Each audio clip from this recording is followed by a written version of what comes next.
Does that mean that spiritually and intellectually you find yourself at home, walking between and within all those religions, and don't feel tied to the Church of England, the Protestant Church? Yes, I mean, I feel that there's an enormous amount, once you begin to understand where we are linked in common, that can be immensely helpful. And I'm one of those people who searches. I'm interested in pursuing a path, if I can find it, through the thickets.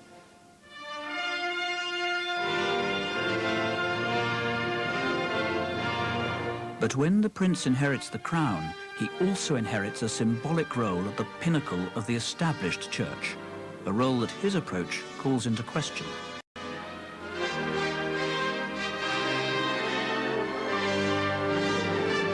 At the coronation, Prince Charles watched his mother enthroned as the supreme governor of the Church of England, defender of the faith.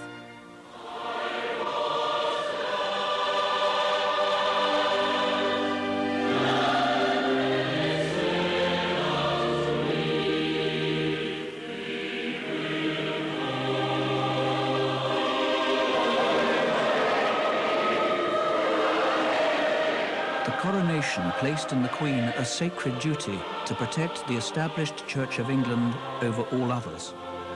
God crown you with a crown of glory and righteousness, that having a right faith and manifold fruit of good works, you may obtain the crown of an everlasting kingdom by the gift of him whose kingdom endureth forever.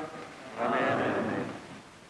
The title was given to King Henry VIII over 400 years ago, who had happened at that particular time to please the Pope quite enormously.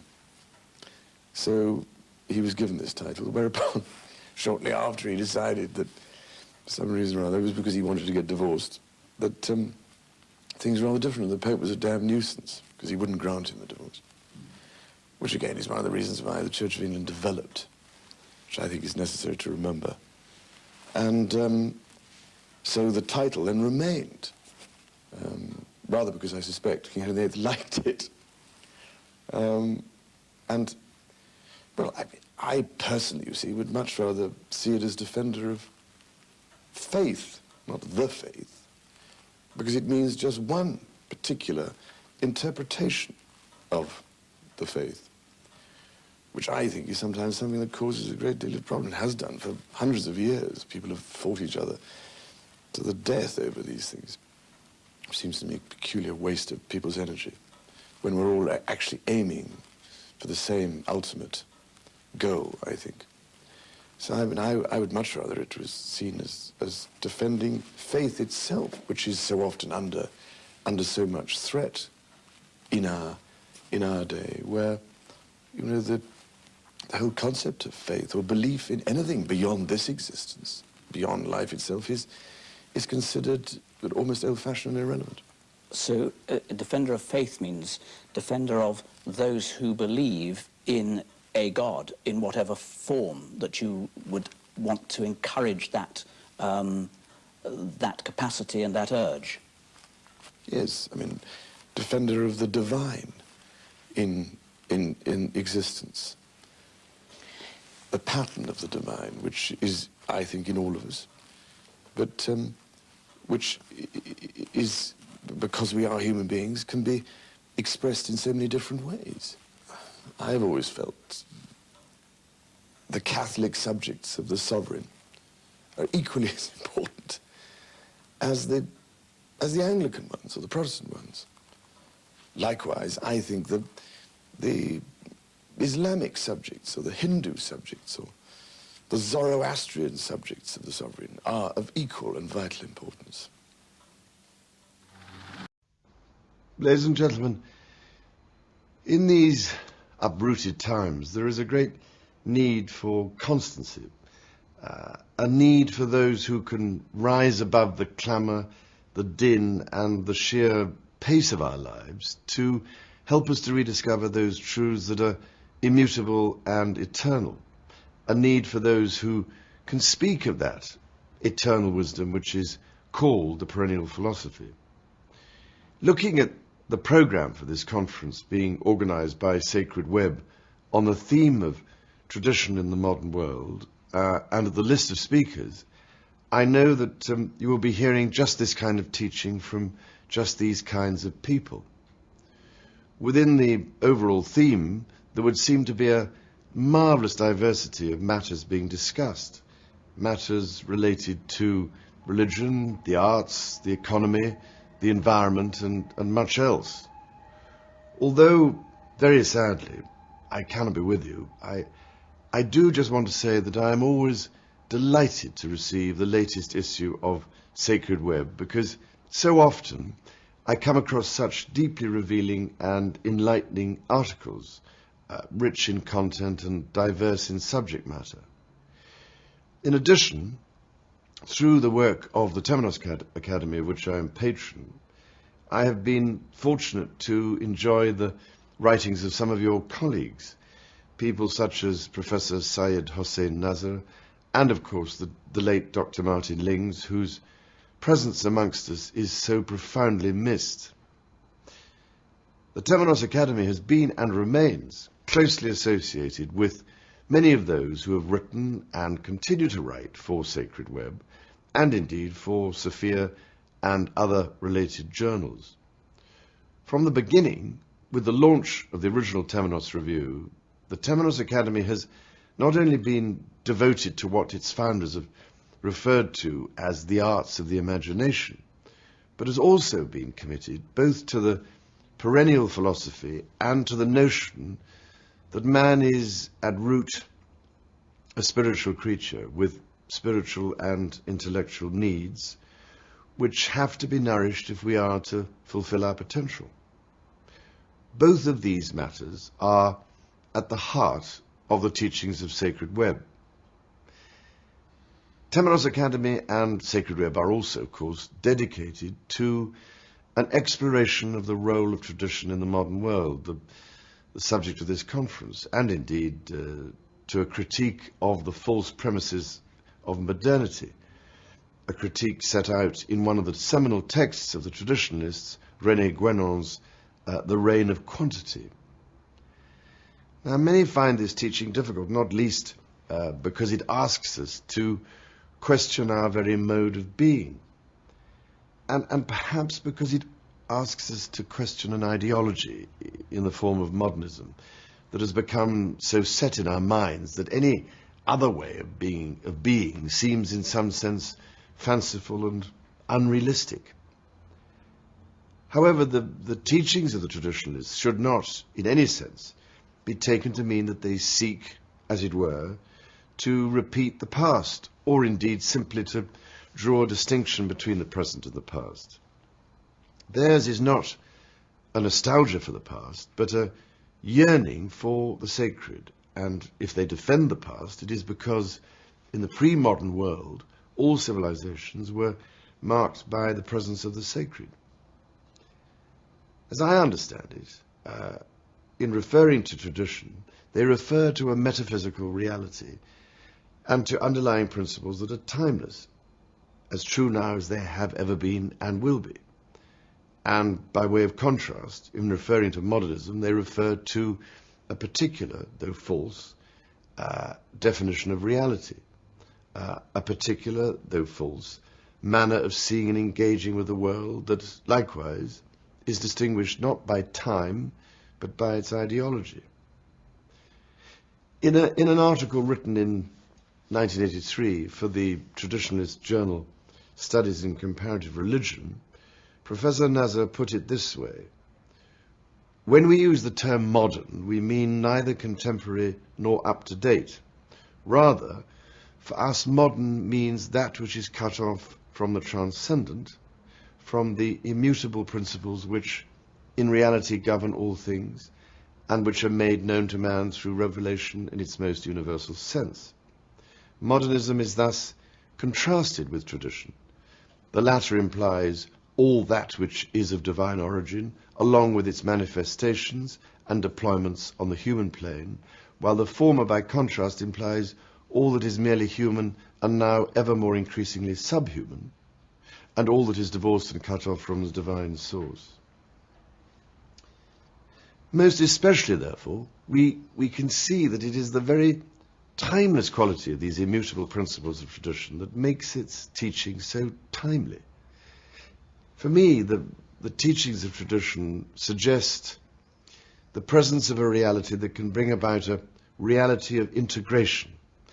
And it is this reality that can be contrasted with so much of modernism's obsession with disintegration, disconnection, and deconstruction, that which is sometimes termed the malaise of modernity.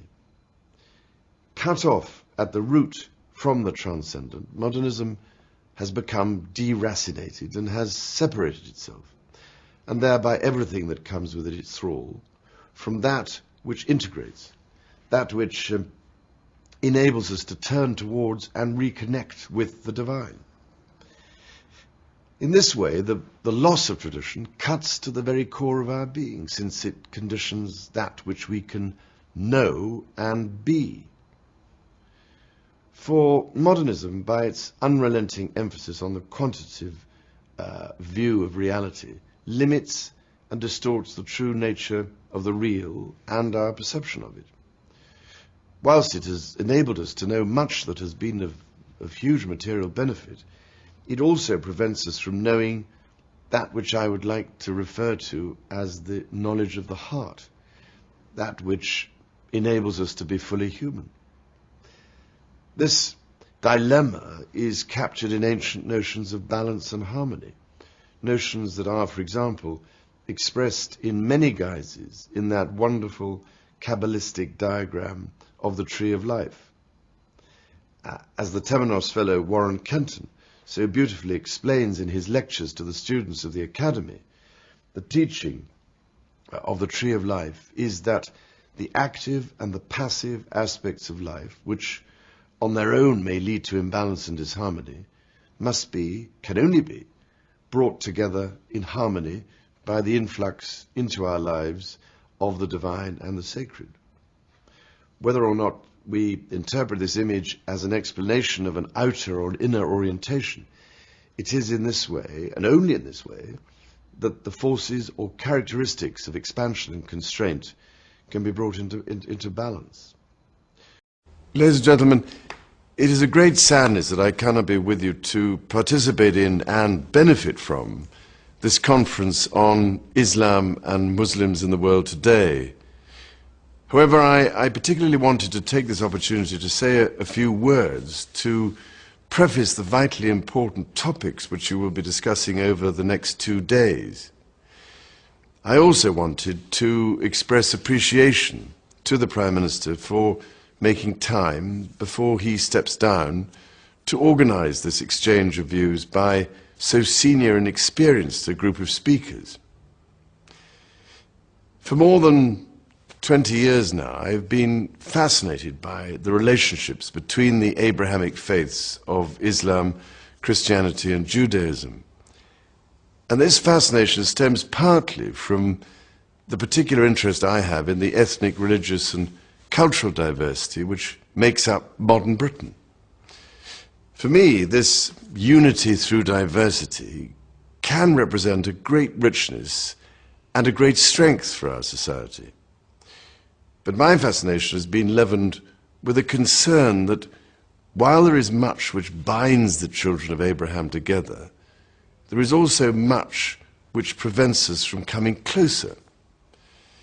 This concern has been steadily growing, and as long ago as 1993, some of you may recall that as its patron I gave a speech at the Oxford Centre for Islamic Studies in which I said, I believe wholeheartedly that the links between these two worlds matter more today than ever before, because the degree of misunderstanding between the Islamic and Western worlds remains dangerously high, and because the need for the two to live and work together in our increasingly interdependent world has never been greater.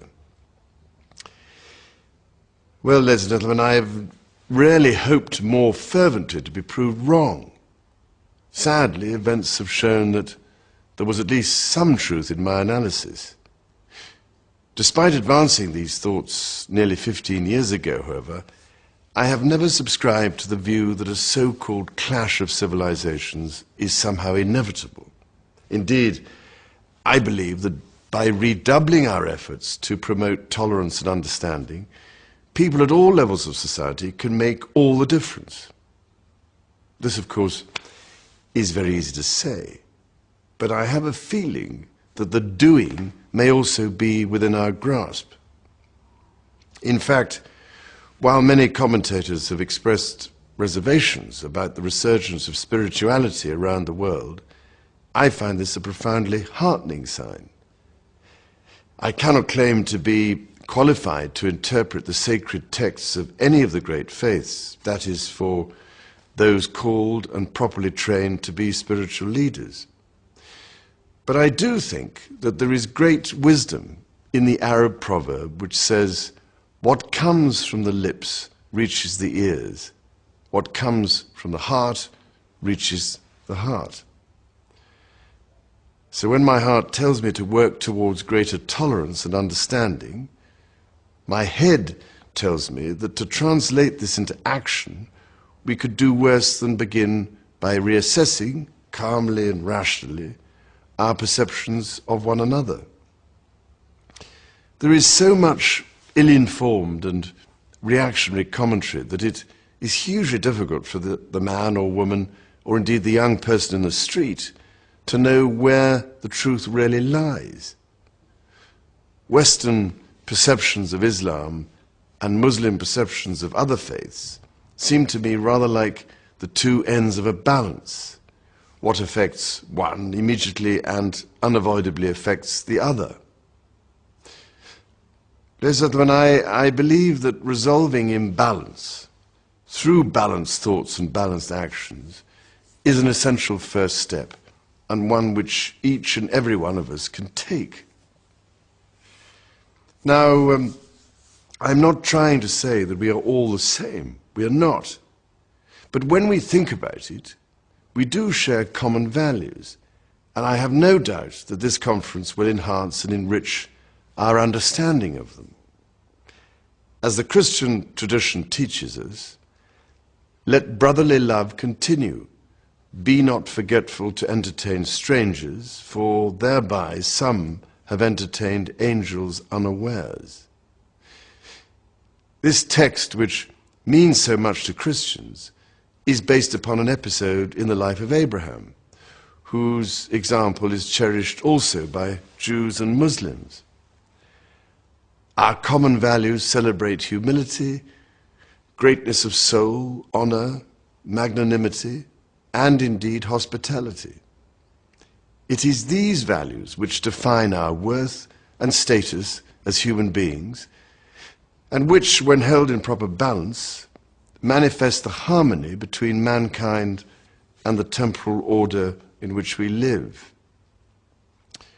Promoting greater understanding of our shared values in plain and simple terms seems to me another area where we could all make a valuable personal contribution. A third area in which I believe we all have a role to play is in educating those who confuse extremism and the norm.